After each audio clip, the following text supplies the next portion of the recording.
देखते हैं question number 7 देखेंगे वर्कबुक से क्या बोला हुआ है। राइट, इस टाइप से आपको दिया है the precedence relations and duration in days of activity of a project network are given in the table the total float in days of activity E and F respectively है। देखिए आपको दिया हुआ जॉब्स दिया हुआ है तो जॉब्स बोलिए या फिर उसको एक्टिविटी बोलिए, बात सेम है। उसके बाद बोला हुआ है प्रेडिसेसर दिया हुआ है। राइट, प्रेडिसेसर लिख लेते हैं, प्रेडिसेसर आपको दिया हुआ, साथ ही साथ दिया हुआ आपका ड्यूरेशन इन डेज भी दिया हुआ है, ड्यूरेशन ऑफ दैट जॉब और एक्टिविटी इन डेज में आपको दिया हुआ है। तो आप देख सकते हैं स्टेप से आपको दिया हुआ है। राइट, और आपको जॉब जो दिया हुआ है starting from A to G. Right, so हो जाएगा A B C D E F और जी हो जाएगा। तो देखेंगे A B C D E F और जी आपको दिया हुआ है, इस टाइप से आपको दिया हुआ है। ठीक है, आगे देखते हैं क्या बोला हुआ है। प्रेडिसेसर बोला है, right, no predecessor no predecessor, फिर ए बी सी दिया हुआ है आपको, ए बी सी दिया हुआ है, लास्ट में दिया है डी और ई दिया हुआ है। ड्यूरेशन दिया है 2 4 2 3 2 4 2 3 आपको दिया हुआ है, साथ ही साथ 2 4 5 दिया हुआ है, 2 4 5 आपको दिया है। आगे क्वेश्चन में क्या क्वेश्चन पढ़ता हूँ तो क्वेश्चन बोला हुआ है the total float in days of activity E and F. Activity E और एफ का टोटल फ्लोट आपको निकालना है। तो अगर टोटल फ्लोट निकालने बोल दिया है तो ई निकालना पड़ेगा, एल निकालना पड़ेगा, तभी आप निकाल पाएंगे टोटल फ्लोट। तो नेटवर्क पहले बनाते हैं, ई और एल निकालते हैं सभी नोड पे, उसके बाद निकालेंगे total float for activity E और एक्टिविटी एफ के लिए निकालेंगे। तो सिंपल नेटवर्क बनाने के देखिए ए और बी का कोई भी प्रेडिसेसर नहीं है, दोनों इंडिपेंडेंट है, नोड नंबर 1 से स्टार्ट हो जाएगा ए और बी। तो आप देख सकते हैं ये ए हो गया आपके पास और ये आपके पास सपोज करिए ये बी हो गया। उसके बाद सी वाला जो है ना वो ए पे डिपेंड करेगा, डी वाला जो है वो बी पे डिपेंड करेगा। तो आप देख सकते हैं ये सी वाला जो है वो ए पे डिपेंड कर रहा है और डी वाला जो है वो बी पे डिपेंड कर रहा है। आगे बात करते बोल रहा है ई जो है वो भी सी पे डिपेंड कर रहा है, ई जो है सी पे डिपेंड करेगा, एफ भी सी पे डिपेंड करेगा। तो दोनों, लेकिन डी और ई पे कौन डिपेंड करेगा, डी और ई पे कौन डिपेंड करेगा। तो इस टाइप से हो जाएगा, ध्यान दीजिए। तो ये जहाँ पे सी कंप्लीट होगा वहाँ से इस तरफ ई आ जाएगा आपके पास, तो ये ई आ गया और यहाँ पे आया हुआ है आपके पास डी भी आया हुआ है। तो जहाँ पे सी कंप्लीट होगा, जहाँ पे सी कंप्लीट होगा वहाँ से ई भी स्टार्ट हो रहा है, वहाँ से एफ भी स्टार्ट हो रहा है। तो यहाँ से आपका एफ भी स्टार्ट हो गया आपका यहाँ पे, साथ ही साथ जी जो है डी और ई दोनों पे डिपेंड करेगा। तो जी यहाँ पे डी और ई, तो ये आ जाएगा आपके पास जी, तो ये हो जाएगा नोड नंबर 1 2 3 4 5 और नोड नंबर 6। नेटवर्क तो बन गया आपके पास। ड्यूरेशन ए और बी का दिया 2 4, ए का दिया 2, बी का दिया हुआ 4 दिया हुआ है, सी और डी का दिया 2 3 दिया हुआ है, इसका दिया है 2, इसका डी का दिया हुआ 3 दिया हुआ है। राइट, फिर ई एफ का दिया 2 4, ई का दिया है 2, एफ का दिया हुआ है 4 दिया हुआ है और जी का लास्ट में दिया 5 दिया, जी का दिया 5। क्वेश्चन में बोला हुआ है आपको, राइट, टोटल फ्लोट आपको निकालना है ई और एफ वाले के लिए। तो ठीक है, टोटल फ्लोट आपको निकालना है तो सभी नोड पे ई और एल का वैल्यू डिसाइड कर लेते हैं। ठीक है, अगर मैं सभी नोड पे ई और एल का वैल्यू डिसाइड करूंगा तो कैसा हो जाएगा, देखिए पहले वाले नोड पे अगर ई का वैल्यू स्टार्ट करता हूँ फ्रॉम 0 तो फॉरवर्ड पास मेथड, तो यहाँ पे ई का वैल्यू आ जाएगा 0 + 2 2 आ जाएगा, यहाँ पे ई का वैल्यू आ जाएगा 4, यहाँ पे ई का वैल्यू देखिए कितना आएगा आपके पास 2 + 2 ये आ जाएगा 4, यहाँ पे देखिए ई का वैल्यू कितना आएगा 4 + 3 7 आएगा और 4 + 2 6, ऑब्वियसली बात है बड़ा 7 यहाँ पे लेंगे और लास्ट वाले नोड पे ई का वैल्यू कितना आएगा देखिए 7 + 5 12 और यहाँ से 4 + 4 8 आएगा, तो ऑब्वियसली बात है 12 ले लेंगे। नाउ अब एल का वैल्यू स्टार्ट करेंगे, एल = 12 लास्ट नोड पे ले लेंगे। तो लास्ट नोड देखते 12 हो गया यहाँ पे, तो इस वाले में देखेंगे तो कितना हो जाएगा देखिए 12 - 5, तो एल का वैल्यू आ जाएगा यहाँ पे 7 आ जाएगा। उसके बाद अगर हम लोग बात करते हैं तो अब देखेंगे तो ये 7 - 2 5 और यहाँ से देखेंगे तो 12 - 4 8, तो स्मॉलेस्ट जो आ जाएगा एल = 5, यहाँ पे 5 आ जाएगा। उसके बाद आप देखेंगे इस वाले में तो 7 - 3 एल = 4 और यहाँ पे 5 - 2, तो ये आ जाएगा आपके पास 5 - 2 जो आ जाएगा एल = आ जाएगा 3 आ जाएगा। फाइनली 4 - 4 0 और 3 - 2 1, तो एल = आ गया 0। ठीक है, सभी नोड पे ई का वैल्यू डिसाइड कर दिए, सभी नोड पे एफ का वैल्यू डिसाइड कर दिए। आपको निकालने बोला टोटल फ्लोट निकालने बोला। ठीक है, since I know what is the formula of total float. Total float का जो फॉर्मूला होता है आपके पास वो जाता है LJ - EI - DIJ, ये फॉर्मूला होता है आपका टोटल फ्लोट का। तो आपको निकालना किसका टोटल फ्लोट है, तो टोटल फ्लोट आपको जो निकालना है कौन कौन सा एक्टिविटी, देखिए एक्टिविटी ई और एफ। तो पहले ई का निकालते हैं एक्टिविटी ई और एफ का। राइट, एक्टिविटी ई का पहले निकालेंगे। तो देखिए एक्टिविटी ई जो है उसके लिए एल जे कौन सा बताइए, तो एल जे ये हो गया 7 हो गया उसके लिए एल जे, और ये हो गया ई आई हो गया, राइट, बिकॉज इस वाले के लिए ये आई आई हो जाएगा और ये दोनों जे जे हो जाएगा। तो L J minus E I और minus E D I J, that is 7 minus 4 minus 2। तो ये हो जाएगा आपके पास 7 minus 4 minus 2 that is equal to 1। ये आ गया 1 आ गया।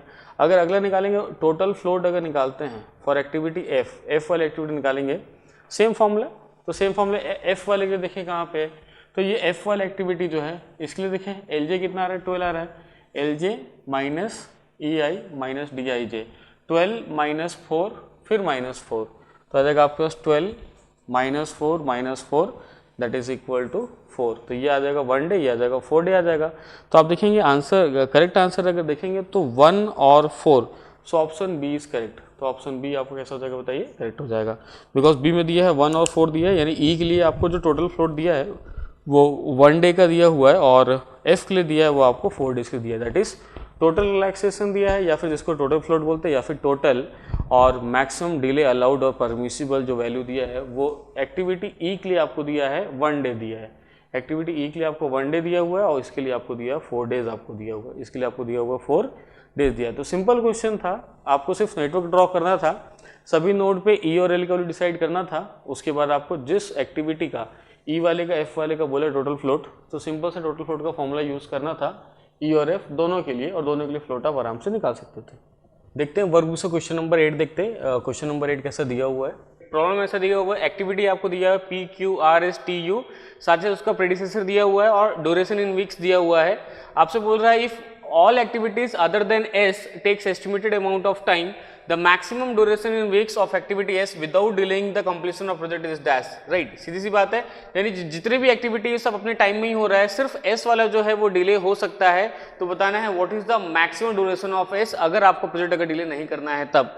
देखते हैं सबसे पहले तो इसका क्या करेंगे, यहाँ पे नेटवर्क बनाएंगे, प्रोजेक्ट नेटवर्क बना के ड्रॉ करते हैं, देखते हैं what is the completion of project duration कितना आता है उसको पहले देखते हैं, what is the value of minimum time of completion of the project, उसको चेक करेंगे। देखिए जैसे आप यहाँ पे देख सकते हो P वाला और Q वाला दोनों का कोई भी प्रेडिसेसर नहीं है, नो प्रेडिसेसर, तो दोनों इंडिपेंडेंट है, तो फर्स्ट वाले नोड से स्टार्ट हो सकता है। तो मैं यहाँ पे बनाने के लिए ऐसा कर देता हूँ, फर्स्ट वाले नोड से P और Q दोनों को स्टार्ट कर दिया। तो यहाँ पे आप देख सकते हो P और यहाँ पे लिख दिया मैं इस टाइप से Q लिख दिया, P और Q स्टार्ट कर दिए।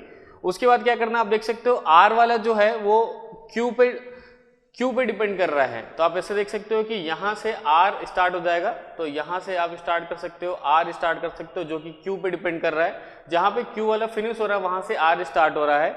उसके बाद क्या बोल रहा है, S वाला जो है वो किस पे डिपेंड कर रहा है बताना, S वाला जो है वो P और R दोनों पे डिपेंड कर रहा है, लेकिन T वाला जो है वो सिर्फ P पे डिपेंड कर रहा है। तो पहले T वाले को मुझे बनाना पड़ेगा, T वाला सिर्फ P पे डिपेंड कर रहा है, तो जहां पे राइट जहां पे P कंप्लीट होगा वहां से T स्टार्ट हो जाएगा, वहां से T स्टार्ट हो जाएगा। तो मैंने मान लो यहाँ पे अगर T को स्टार्ट कर दिया, सपोज करो यहाँ पे अगर मैं T को स्टार्ट कर देता हूँ इस तरीके से जहां से P कंप्लीट होगा, लेकिन आप एक चीज नोटिस करोगे, आपका जो S है जहां पे P और R दोनों कंप्लीट हो रहा है वहां पे S हो रहा है, इसका मतलब यहाँ से P और R अगर यहाँ पे एक आप ला लेते हो तो यहाँ से आपका क्या स्टार्ट हो जाएगा बताना, S स्टार्ट हो जाएगा। तो ये आपका स्टार्ट हो गया, यहाँ पे S स्टार्ट हो गया, सपोज करो ये S स्टार्ट हो गया, दोनों पॉइंट यहाँ पे जाएंगे तो ये हो जाएगा आपका S हो जाएगा, और जहां पे T और S कंप्लीट होगा वहां से आपको कौन सा स्टार्ट हो जाएगा, U, because U depends on S and T, यानी U तब स्टार्ट होगा जब S और T दोनों कंप्लीट हो चुका होगा, यानी U जो है S और T दोनों पर डिपेंड करेगा।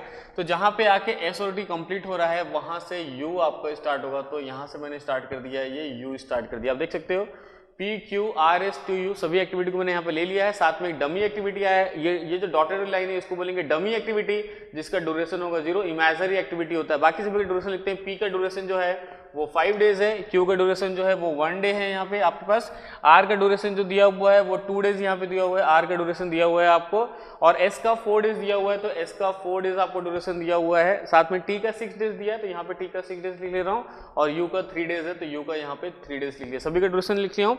अब देखेंगे which one is the longest path और the critical path of the network. Longest path की अगर मैं बात करूँ तो आप यहाँ पे देख सकते हो कि ये वाला वैल्यू जो आपके पास थी ये 5 हो जाएगा यहाँ पे, और 5 + 0 यहाँ तक 5 आएगा, और यहाँ से 2 + 1 यहाँ 3 आएगा, तो ऑब्वियसली ये थोड़ा लॉन्गेस्ट लग रहा है, बट 5 + 6 यहाँ पे 11 आएगा, और यहाँ से आपका आ जाएगा 5 + 4 9 आ जाएगा। तो ये आपका लॉन्गेस्ट पाथ जो हो जाएगा, ये लॉन्गेस्ट पाथ हो जाएगा जिसको मैं डबल लाइन से रिप्रेजेंट करूंगा।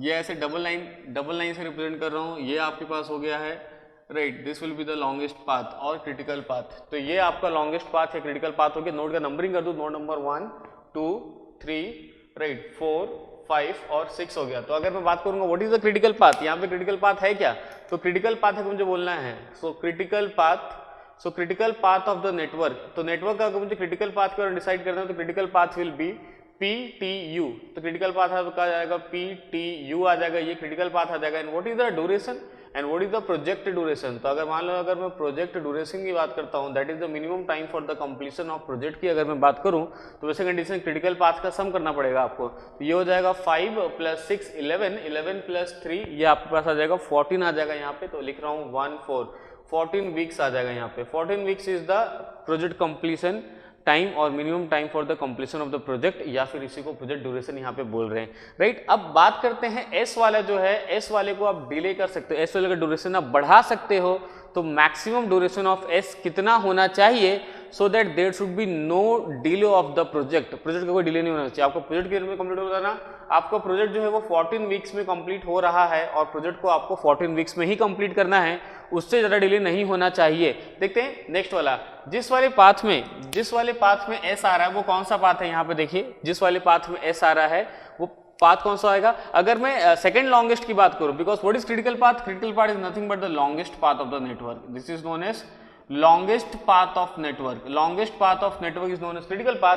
अगर मैं सेकंड लॉन्गेस्ट पाथ की बात करता हूं, द सेकंड लॉन्गेस्ट पाथ, तो अगर मैं सेकंड लॉन्गेस्ट पाथ की अगर बात करूं, तो इस नेटवर्क का जो सेकंड लॉन्गेस्ट पाथ होगा दैट विल बी, यहाँ पे आप देख सकते हो 5 + 0 ये वाला हो जाएगा 5, दैट मीन्स हो जाएगा आपके पास नोड नंबर 1 से 2, नोड नंबर 1 से 2 जा सकते हो आप, 2 से आप 4 पे आ सकते हो, 4 से आप जा सकते हो 5 और 5 से जा सकते हो 6 पे। ये आपका लॉन्गेस्ट पाथ हो गया, नोड नंबर 1 2 4 5 6 नोड के टर्म्स में। अब इसका ड्यूरेशन देखते हैं, what is the duration of the longest path. Longest path का अगर ड्यूरेशन अगर मैं बात करूं, what is the duration of the longest path, तो लॉन्गेस्ट पाथ का जो ड्यूरेशन आ रहा है आपके पास दैट इज इक्वल टू, आप यहाँ पे देख सकते हो 5 + 0 दैट इज इक्वल टू 5, 5 + 4 9, 9 + 3 9 + 3 आपको हो जाएगा 12 हो जाएगा, that is equal to 12 weeks. यानी जो सेकंड लॉन्गेस्ट पाथ है, सेकंड लॉन्गेस्ट पाथ जो उसका ड्यूरेशन कितना है 12 वीक्स है, और आपको जो लॉन्गेस्ट पाथ है उसका ड्यूरेशन कितना है बताना 14 वीक्स है। इसका मतलब क्या है, आप जो सेकंड वाले पाथ में अगर खाली एस वाले का ड्यूरेशन चेंज कर सकते हो तो कितना चेंज कर सकते हो, आपका जो सेकंड वाला पाथ है जिसको मैं सेकंड लॉन्गेस्ट बोल रहा हूँ, राइट। यहाँ पे आप देख सकते हो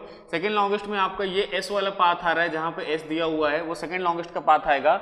वैसे कंडीशन में आप देख सकते हो सेकंड लॉन्गेस्ट वाला पाथ जो है उसका ड्यूरेशन 12 डेज का है और लॉन्गेस्ट पाथ कितना बताना 14 डेज का, यानी प्रोजेक्ट को आपको 14 वीक्स में कंप्लीट करना ही पड़ेगा। 12 अगर यहाँ पे 12 आ चुका है, इसका मतलब क्या है, इसको आप ज्यादा से ज्यादा 2 वीक्स और डिले कर सकते हो, बिकॉज सेकंड लॉन्गेस्ट जो है वो 12 वीक का आपका सेकंड लॉन्गेस्ट जो है वो आपका दिया हुआ है, राइट 12 वीक्स दिया है, उसमें अगर आप 2 वीक्स अगर और ऐड कर देते हो, 2 वीक्स का मैक्सिमम डिले आप ले सकते हो, 2 वीक्स का आप मैक्सिमम डिले वहां पे आप ले सकते हो सेकंड लॉन्गेस्ट वाले पाथ में, सो दैट ये 14 वीक्स वापस हो जाएगा और आप 14 वीक्स से ज़्यादा डिले नहीं कर सकते हो। दैट मीन्स आप अगर ज़्यादा से डिले कर सकते हो तो 2 वीक्स का डिले कर सकते हो, वो भी सिर्फ और सिर्फ आपको किसके लिए करना है बताना, एस वाली एक्टिविटी के लिए करना है। तो एस वाली एक्टिविटी के लिए अगर आप डिले करते हो 2 वीक्स का डिले करते हो, 2 वीक्स का डिले करोगे तो ऑलरेडी ये ना 4 वीक्स का, इसका एक्चुअल ड्यूरेशन कितना होता है ना, एक्चुअल ड्यूरेशन जो इसको अलॉटेड था, एस्टिमेटेड था, वो 4 वीक्स का था और उसमें मैक्सिमम डिले कितना हो सकता है 2 वीक का हो सकता है, 4 + 2 that is equal to 6 day. तो अगर मैं पूछूंगा what is the maximum duration, so what is the maximum duration of S, maximum duration of S, S का जो मैक्सिमम ड्यूरेशन आएगा, एक्चुअली उसका 4 तो पहले से ही था, प्लस आप उस पर 2 वीक का और डिले ले सकते हैं maximum, so that is equal to 6 week. तो इसका जो राइट आंसर आना चाहिए that is 6 weeks is the right answer. तो यहाँ पे जो न्यूमेरिकल डेटा टाइप का प्रॉब्लम दिया हुआ था, आपको मल्टीपल चॉइस नहीं था, 4 ऑप्शंस नहीं था आपके पास, तो यहाँ पे राइट आंसर आना चाहिए 6 weeks is the right answer. 6 week जो होगा राइट आंसर आएगा, maximum duration of S will be 6 week. बहुत ही सिंपल सा प्रॉब्लम आया था, अच्छा प्रॉब्लम आया था। 2 पाथ को आपको सिर्फ कंपेयर करना था, longest path as well as second longest path.